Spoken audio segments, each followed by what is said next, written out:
Okay, I missed making video games on the internet. What we're gonna do is we're gonna make a game in Game Maker. I'm just gonna use a tutorial that they have, which is their space shooter tutorial. I'm gonna build off that code base, and then I'm gonna just make some cool stuff happen, make a cool game. I'm gonna give you guys the source code for free. You can do whatever you want with it. And then after that, we're gonna do some actual QA on it. And I mean, like, we're gonna make a project in Jira or something, and we're gonna do some tasking and all that stuff. And on the way, I'm gonna try to make it fun for you. So, if all that sounds good, welcome to the channel. Let's get started. Okay, so like I said, I'm gonna start just making this game based on this particular tutorial.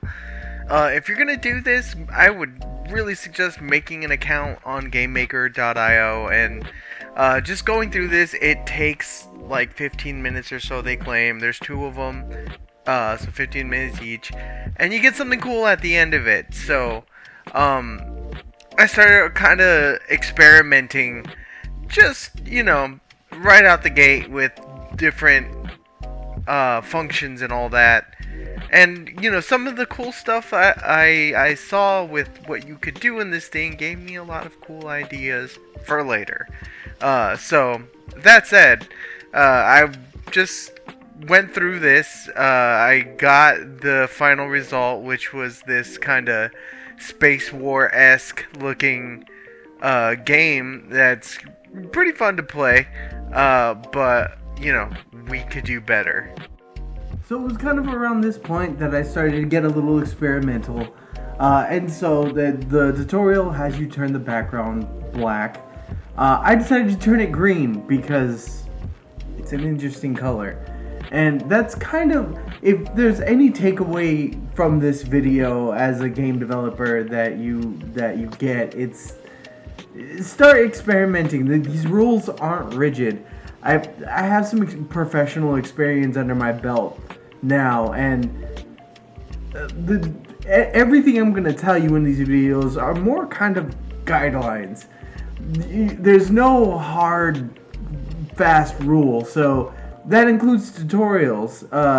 Once you get some experience on how to manipulate game engines and editors, you just start messing around. Just start doing things, because you'll find that you find some really cool stuff. You get some really fun ideas, and it's an overall better experience. Okay, so with my green background in hand, I finally got the actual game that the tutorial has sent us, and it's pretty fun. There's a few things though I want to change. For one, you can't hold down the shoot button, you have to keep clicking it. That was fun maybe back in 1986 when I was born. Jeez. And 2, there's no score, so I'm gonna go ahead and look into rendering text on the screen, making it so that it counts the score and everything, and just overall making it so that it gives you kind of some feedback on what you're doing. Now the score is found also, I believe, in the second tutorial. So that's something that I started to look into and just decided to get going early on. So, oh look, now I have score, and it's going up, and that's the functionality we're looking for. Things are going great. Okay, so now that we have our score, we've got our fun green background, things are still kind of looking a little boring. I'm this flying triangle in the middle of space with these outlines kind of coming to kill me. So this would have been cool if we were running this game on a PDP-1 way back when Space War was invented. But, since we're going for a little bit of an asteroids kick, I decided, hey, we need to look better. we need some graphics. Now, I've done some pixel art in the past. It's been a minute. But I'm going to try my hand at just kind of getting some flair going, some color, something interesting to look at. Alright, time to look at some graphics. First thing I'm gonna do is start with the ship. It's this triangle wedge thing. I'm gonna go ahead and edit the dimensions that it says on the side of the actual window is 64 by 62. You can go into any image editor that you have, make a 64 by 62 image, and make that your spaceship if you wanted. I'm gonna go ahead and use the tools that Game Maker has granted to me, and I'm going to make the prettiest spaceship. And by prettiest, I mean I'm just gonna quickly prototype something, and it's gonna work for our purposes. It's not gonna be impressive, but yeah, that's where we're at. And I think all told, this thing came out looking decent. Yeah, I'm not gonna say it's great, but I edited the initial sprite, and it's orange, and it's got lasers and stuff. So can't complain about that.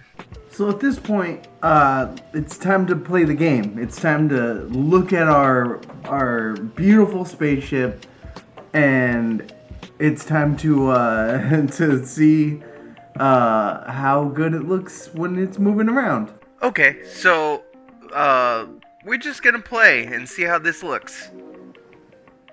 So yeah, we're not looking bad, it's fine. I'm happy with how this thing is looking in game.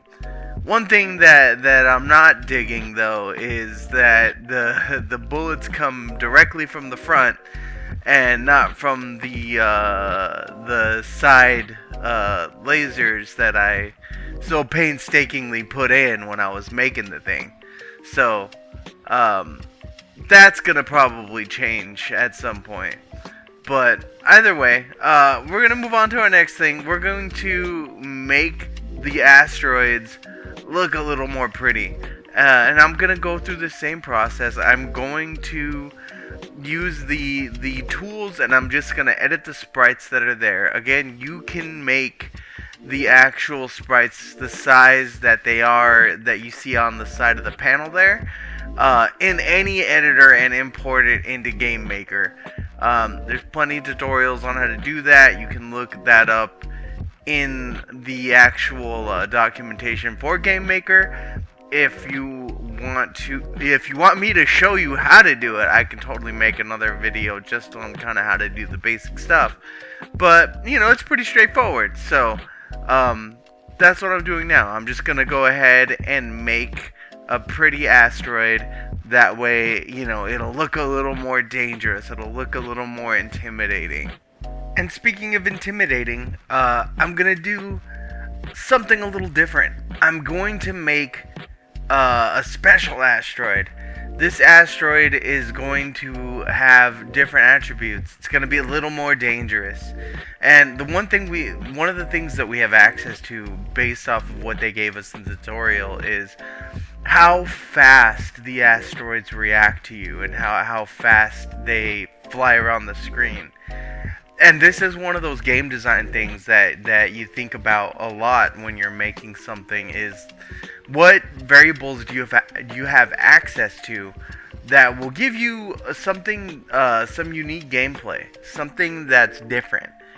And in this case, not only did I want this thing to look dangerous, I wanted it to behave a little dangerous.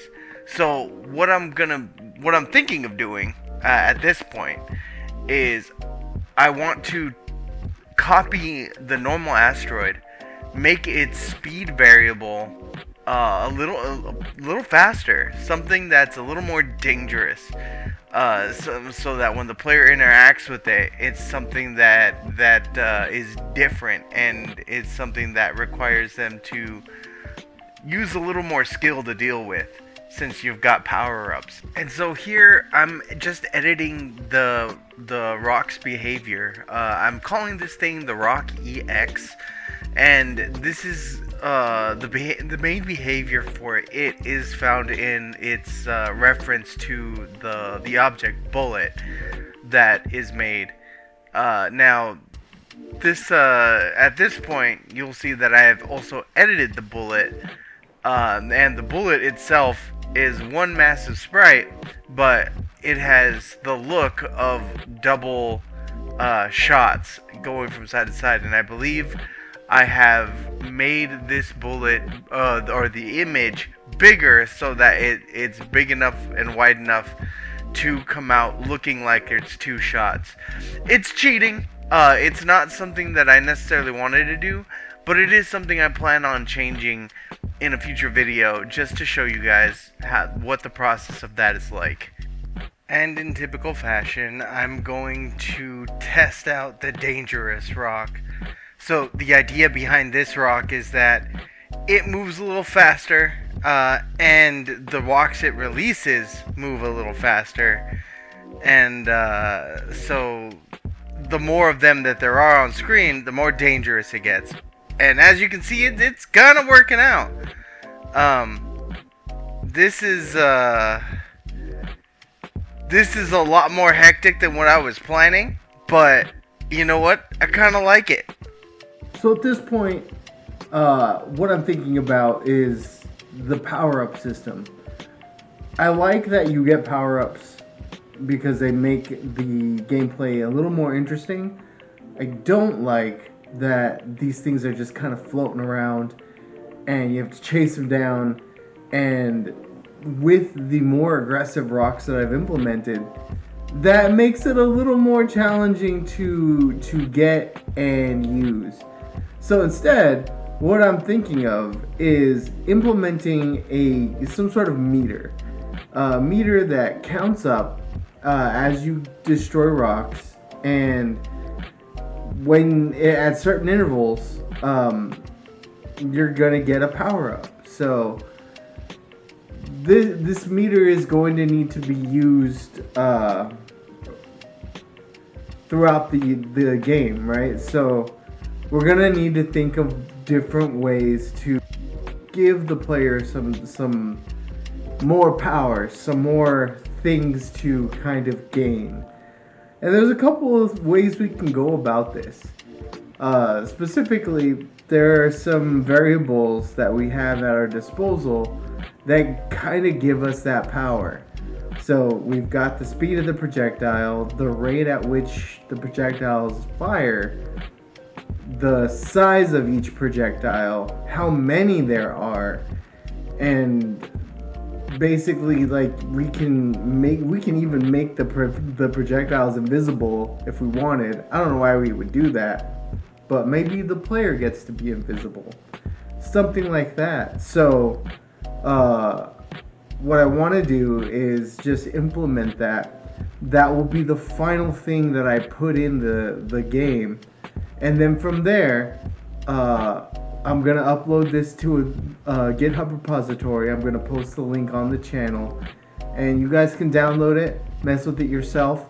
What I want to do is also make a build of this game and post it on itch. I want to implement some debug so that if you're not quite ready to download the GitHub repository, you can just download it and mess with some debug options and kind of get your feet wet there. So the final thing that we're going to put in is just, we're going to tie the power-ups to the meter that I put on the upper right. And so I don't show it here, but I've got it working. If you download the repository on the GitHub, there you'll see that I've made it so that it powers up in intervals. So like when you get 10 points or whatnot, you will get, I think it's the triple shot, and then from there you get an upgrade to the speed and then the size of the projectiles. Once they get pretty big, I'm upscaling them, but you got to think that the upscale for the image on the actual projectile shot is also getting big. So like when you fire, the thing is massive, so you're going to get a lot of coverage and you're gonna feel pretty invincible at that point. You can still die, but it's still pretty fun. And So initially what basically I wanted to do was just get the variables out there. So in the editor, you can edit, like for your projectile, like when you click on the ship and you click on the variables on the bottom left, you can edit which power level you want to start with. You can edit what the size of the projectiles are, what speed they are, what rate they are. All those can get changed, and they're there so you can kind of test around and implement the power-up system however you want. So, but either way, this is the final thing I'm going to put in this build, and this is going right up onto the GitHub. It's all good. Next video, we're gonna talk about QA and how to go about QAing a game title properly.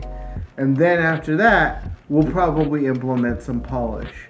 So, I'm gonna go ahead and do the final touches. But once I'm done there, that'll be it for this video. So, thank you all for watching, and have a great rest of your day.